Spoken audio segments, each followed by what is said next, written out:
आइए जानते हैं बिहार की हर छोटी बड़ी खबर सिर्फ 20 मिनट में। लेकिन उससे पहले आप हमें कमेंट में जरूर बताइए कि ये वीडियो आप बिहार के किस जिले और किस गांव से देख रहे हैं। और हाँ, अगर आप चाहते हैं कि ऐसी सटीक और तेज खबरें हर रोज आप तक पहुंचती रहें, तो अभी वीडियो को एक लाइक जरूर कर दीजिए। गरीब परिवार की बेटियों की शादी होगी धूमधाम से, गांवों में बनेंगे विवाह मंडप। बिहार सरकार ने ग्रामीण क्षेत्रों में गरीब और आर्थिक रूप से कमजोर परिवारों की बेटियों की शादी को सम्मानजनक बनाने के लिए मुख्यमंत्री कन्या विवाह मंडप योजना शुरू की है। इस योजना के तहत पंचायतों में आधुनिक सुविधाओं से लैस विवाह भवन बनाए जाएंगे। कृत्रिम लाइटों, फूलों से सजे मंच और शहनाई ढोल की गूंज के बीच विवाह समारोह संपन्न होंगे। रामगढ़वा प्रखंड की 10 पंचायतों में पहले चरण में मंडप का निर्माण होगा और प्रत्येक पंचायत को 5 लाख रुपये की अग्रिम राशि दी गई है। राज्य की सभी 8,053 ग्राम पंचायतों में योजना लागू होगी। बीडीओ राकेश कुमार सिंह ने बताया कि प्रत्येक भवन के लिए 13,000 वर्ग फीट भूमि चिन्हित की गई है। संचालन और रखरखाव की जिम्मेदारी जीविका दीदियों को सौंपी जाएगी, जिससे महिला सशक्तिकरण को भी बढ़ावा मिलेगा। वैशाली में विकास परियोजनाओं को मिली गति। औद्योगिक पार्क से लेकर हेलीपोर्ट तक मुख्यमंत्री नीतीश कुमार की हाजीपुर में संपन्न समृद्धि यात्रा के बाद वैशाली में विकास योजनाओं को तेजी मिली है। हाजीपुर शहर में जल जमाव से मुक्ति दिलाने के लिए 15 दिनों के भीतर स्टार्म वाटर ड्रेनेज योजना शुरू होगी। ऐतिहासिक बरैला झील को इको टूरिज्म पार्क के रूप में विकसित करने की कार्रवाई तेज कर दी गई है। औद्योगिक विकास के लिए राजापाकर, महुआ और जंदाहा प्रखंडों की भूमि को मिलाकर 1,243 एकड़ में औद्योगिक पार्क बनाया जा रहा है। जिला पदाधिकारी वर्षा सिंह और एसपी विक्रम सिहाग ने बताया कि मुख्यमंत्री के निर्देश पर विस्तृत रोड मैप तैयार कर लिया गया है। वाया नदी की उड़ाही योजना पूरी हो चुकी है, जबकि गोरौल डिग्री कॉलेज, औद्योगिक पार्क और अन्य अधोसंरचनात्मक परियोजनाओं को तेज गति से पूरा करने का निर्देश मिला है। बिहार में नहीं चलेगा माफिया राज, हर हाल में खत्म होगा। विजय सिन्हा, बिहार के उप मुख्यमंत्री विजय कुमार सिन्हा ने कहा कि राज्य से माफिया राज हर हाल में समाप्त होगा। उन्होंने लखीसराय संग्रहालय में आयोजित बसंत पंचमी महोत्सव और राष्ट्रीय मतदाता दिवस समारोह में कहा कि बालू, दारू और भूमि माफिया से जुड़े लोग चाहे किसी भी पद पर हों, वे नहीं बचेंगे। अपराध और भ्रष्टाचार बिहार की प्रगति में सबसे बड़ी बाधा है और इन्हें खत्म करना सरकार की प्राथमिक जिम्मेदारी है। उन्होंने जिलाधिकारी मिथिलेश मिश्र और एसपी अवधेश दीक्षित को अपराध और नशे के खिलाफ योद्धा की तरह काम करने की प्रेरणा दी। उप मुख्यमंत्री ने कहा कि लखीसराय को अपराध और भ्रष्टाचार मुक्त जिला बनाने के लिए प्रभावी अभियान चलाया जाएगा। उन्होंने बसंत पंचमी महोत्सव को संस्कृति और नवचेतना का प्रतीक बताया और मतदाता दिवस पर जागरूक नागरिकों को लोकतंत्र की ताकत बताया। तेजस्वी यादव को कार्यकारी अध्यक्ष बनने पर मुकेश सहनी ने दी बधाई। कहा, नए युग की शुरुआत। राजद की राष्ट्रीय कार्यकारिणी बैठक में तेजस्वी यादव को पार्टी का राष्ट्रीय कार्यकारी अध्यक्ष बनाए जाने पर वीआईपी प्रमुख और पूर्व मंत्री मुकेश सहनी ने बधाई दी। उन्होंने कहा कि यह निर्णय समयोचित और दूरदर्शी है और इससे राजद में नए युग की शुरुआत होगी। सहनी ने कहा कि लालू यादव की तबीयत खराब रहने के कारण उनकी राजनीतिक सक्रियता कम हो गई थी। ऐसे में संगठन को मजबूत करने के लिए यह फैसला जरूरी था। तेजस्वी की युवा सोच और संघर्षशील राजनीति से पार्टी को नई दिशा मिलेगी। उन्होंने विश्वास जताया कि लालू यादव की वैचारिक प्रेरणा और तेजस्वी की आधुनिक सोच का संगम राजद को सफलता दिलाएगा। सहनी ने कहा कि जनादेश का सम्मान कर सभी सहयोगी दलों को बिहार की बेहतरी के लिए एकजुट होकर आगे बढ़ना होगा। राज्यपाल के भाषण में दिखा बिहार सरकार का रोड मैप। 1 करोड़ रोजगार पहली प्राथमिकता। पटना के गांधी मैदान में 77वें गणतंत्र दिवस पर राज्यपाल आरिफ मोहम्मद खान ने ध्वजारोहण कर सभा को संबोधित किया। उन्होंने कहा कि राज्य प्रशासन की सर्वोच्च प्राथमिकता 2030 तक 1 करोड़ सरकारी नौकरियां और अन्य रोजगार के अवसर प्रदान करना है। हाल के वर्षों में 10 लाख सरकारी नौकरियां और 40 लाख रोजगार पहले ही दिए जा चुके हैं। उन्होंने कहा कि कानून व्यवस्था में सुधार के लिए पुलिस बल की संख्या बढ़ाकर 1.21 लाख कर दी गई है और हत्या, डकैती, अपहरण जैसी घटनाओं में कमी आई है। राज्यपाल ने महिला सशक्तिकरण योजनाओं का उल्लेख करते हुए बताया कि हर परिवार की एक महिला को व्यवसाय शुरू करने के लिए 10,000 रुपये दिए गए हैं और सफल होने पर 2 लाख रुपये तक की अतिरिक्त सहायता मिलेगी। जीविका दीदियों की सिलाई से 225 करोड़ का टर्नओवर, बच्चों का भविष्य संवार रही महिलाएं। जीविका दीदियों ने आंगनबाड़ी केंद्रों के बच्चों के लिए गुणवत्तापूर्ण और एकरूप पोशाक तैयार कर आत्मनिर्भरता की मिसाल पेश की है। इस पहल से 225 करोड़ रुपए का टर्नओवर लक्ष्य तय हुआ है। इससे हजारों महिलाओं को स्थायी आजीविका मिली है और बच्चों को आकर्षक ड्रेस उपलब्ध कराई जा रही है। 15 जिलों में 25 आधुनिक सिलाई सह उत्पादन केंद्र और 1050 प्रखंड स्तरीय सिलाई केंद्र स्थापित किए गए हैं। अब तक 45,945 दीदियों को प्रशिक्षण दिया गया है, जिनमें से 23,000 से अधिक महिलाएं सिलाई कार्य शुरू कर चुकी हैं। सरकार ने भविष्य में सरकारी स्कूलों के बच्चों के लिए भी ड्रेस जीविका दीदियों से सिलवाने का निर्णय लिया है। अनुमान है कि 50 लाख बच्चों को हर साल 2 सेट ड्रेस दी जाएगी। गणतंत्र दिवस पर गांधी मैदान में तिरंगा, लालू ने संभाली कमान। तेजस्वी नदारद 77वें गणतंत्र दिवस पर पटना का गांधी मैदान राष्ट्रगान और परेड की गूंज से सराबोर रहा। राज्यपाल आरिफ मोहम्मद खान ने राष्ट्रीय ध्वज फहराया और मुख्यमंत्री नीतीश कुमार, उप मुख्यमंत्री सम्राट चौधरी व विजय चौधरी सहित कई मंत्री मंच पर मौजूद रहे। समारोह में 21 टुकड़ियों की परेड और 12 विभागों की झांकियों ने भव्यता बढ़ाई। दूसरी ओर राजद सुप्रीमो लालू प्रसाद यादव ने राबड़ी आवास और तेजस्वी यादव के सरकारी आवास दोनों जगहों पर तिरंगा फहराया। पार्टी सूत्रों के अनुसार यह परंपरा राजद की ओर से निभाई गई। तेजस्वी यादव का सार्वजनिक कार्यक्रमों से दूर रहना राजनीतिक चर्चा का विषय बना रहा। सत्ता पक्ष गांधी मैदान में मजबूती से दिखा, जबकि राजद में लालू की सक्रियता और तेजस्वी की अनुपस्थिति ने सियासी गलियारों में दिन भर बहस छेड़ी। गणतंत्र दिवस से बढ़ेगी ठिठुरन। 2 दिन बाद बारिश का अलर्ट। भारत के पहाड़ी इलाकों में बर्फबारी का असर बिहार में भी दिख रहा है। पटना सहित कई जिलों में पछुआ हवा के कारण मौसम शुष्क बना हुआ है। मौसम विज्ञान केंद्र पटना ने बताया कि गणतंत्र दिवस पर राजधानी सहित ज्यादातर हिस्सों में आंशिक रूप से बादल छाए रहेंगे और न्यूनतम तापमान में 2 से 4 डिग्री की गिरावट दर्ज हो सकती है। सुबह शाम हल्की कनकनी बनी रहेगी।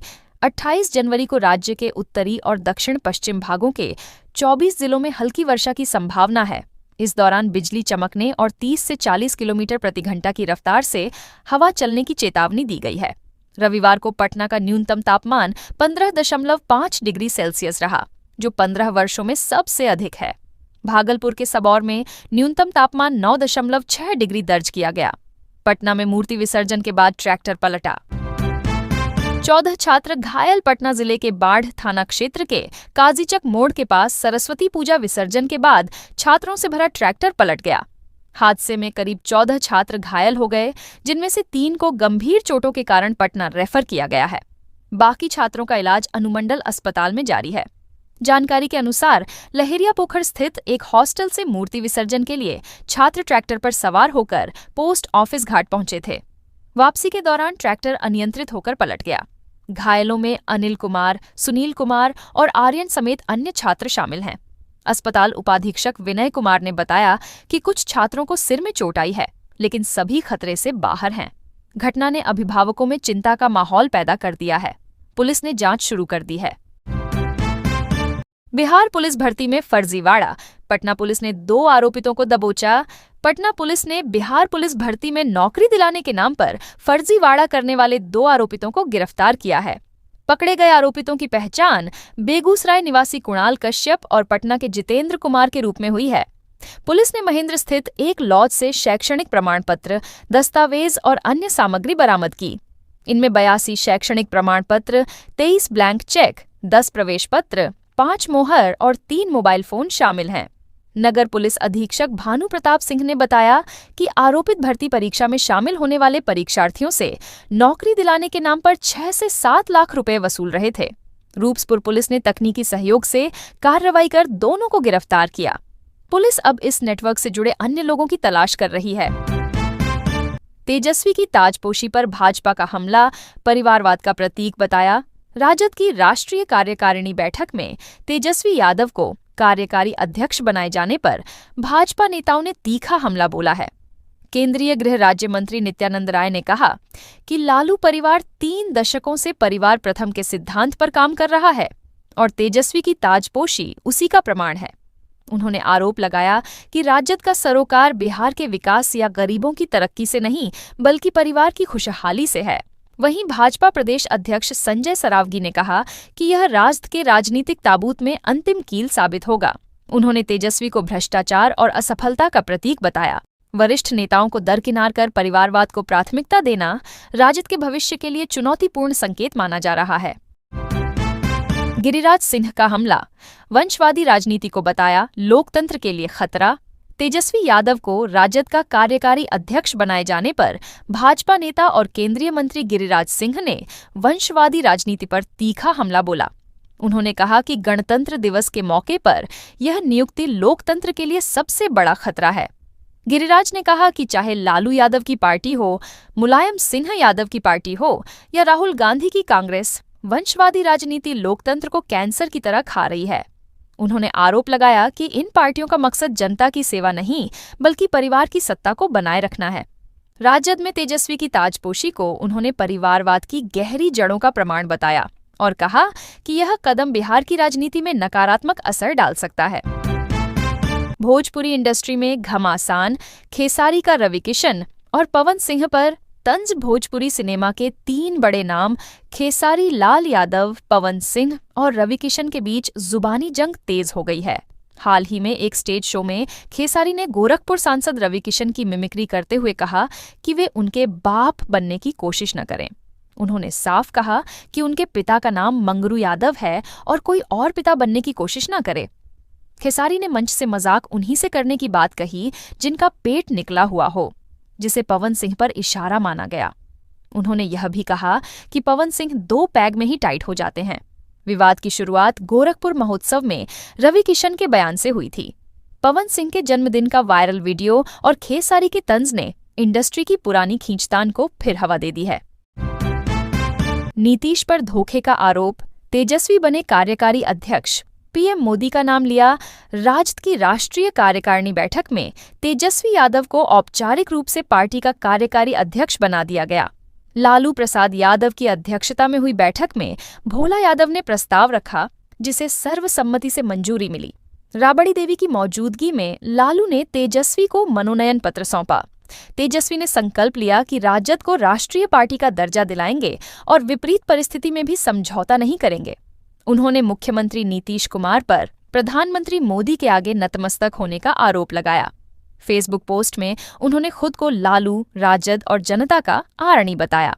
वहीं रोहिणी आचार्य ने उन्हें कठपुतली करार दिया। बैठक में राजनीतिक प्रस्ताव भी पारित हुआ, जिसमें एनडीए पर देश की बहुरंगी छवि को धूमिल करने का आरोप लगाया गया।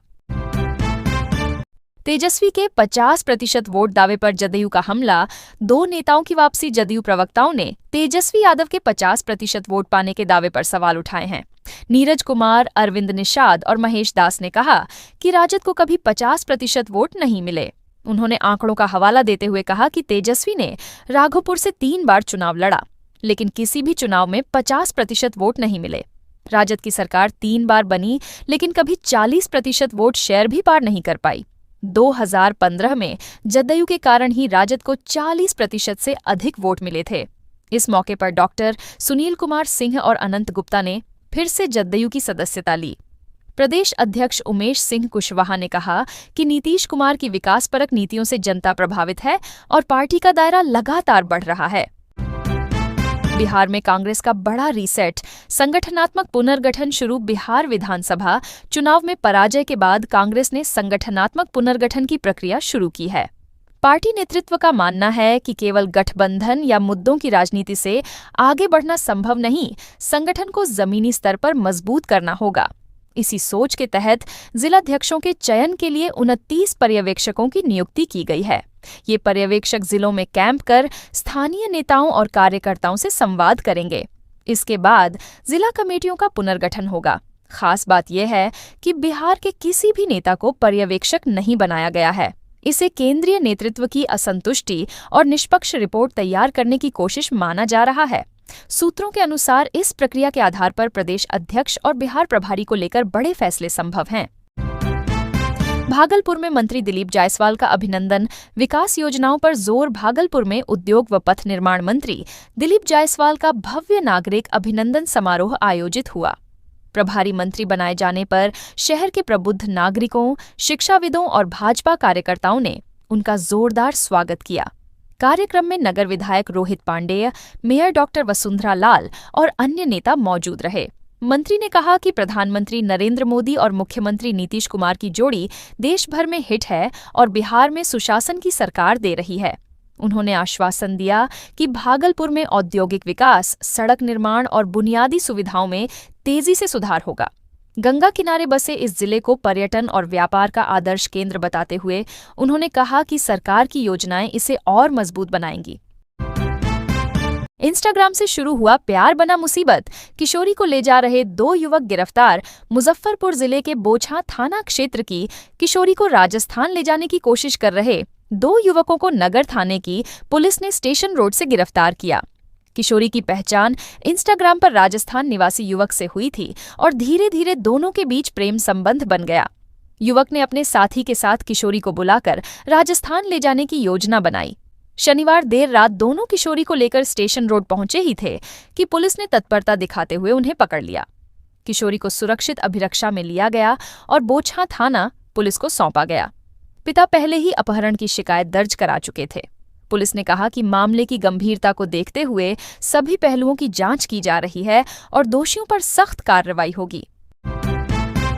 गणतंत्र दिवस पर विजय सिन्हा ने दोहराया कानून का राज्य स्थापित करने का संकल्प। सिकंदरपुर स्थित पंडित नेहरू स्टेडियम में गणतंत्र दिवस समारोह में उप मुख्यमंत्री विजय सिन्हा ने झंडोत्तोलन कर राज्य में कानून का राज स्थापित करने का संकल्प दोहराया।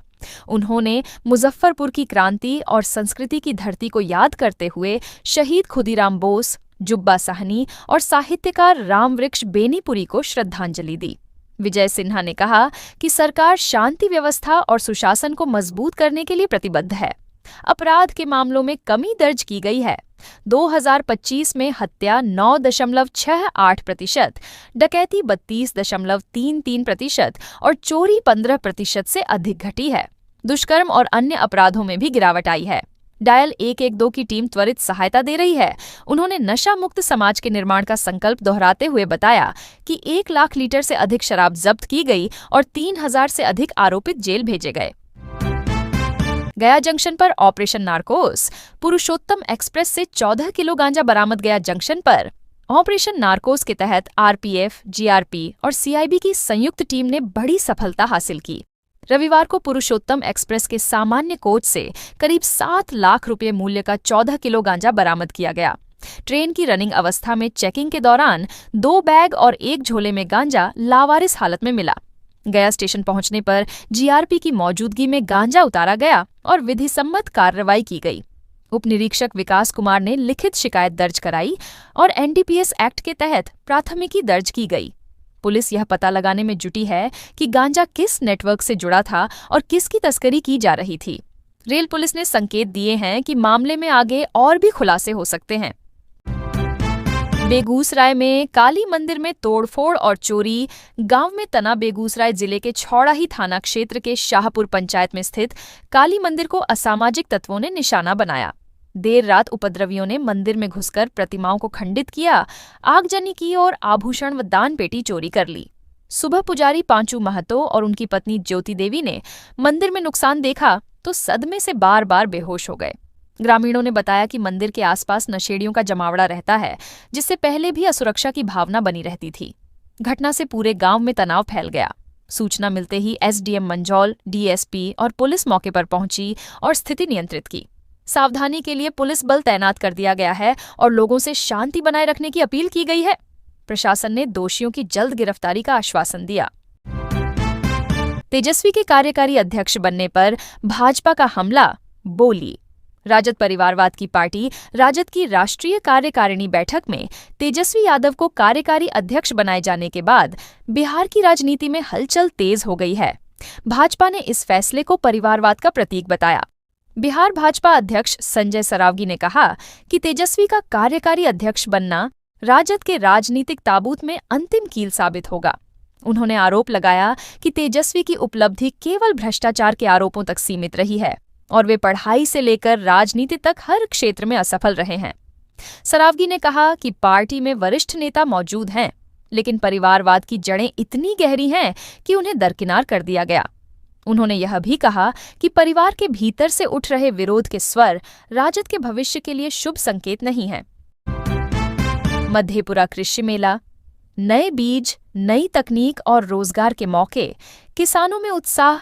मधेपुरा जिले के कुरसंडी पंचायत बलिया में 2 दिवसीय कृषि यांत्रिकरण सह प्रदर्शनी मेला का उद्घाटन कृषि मंत्री रामकृपाल यादव ने किया।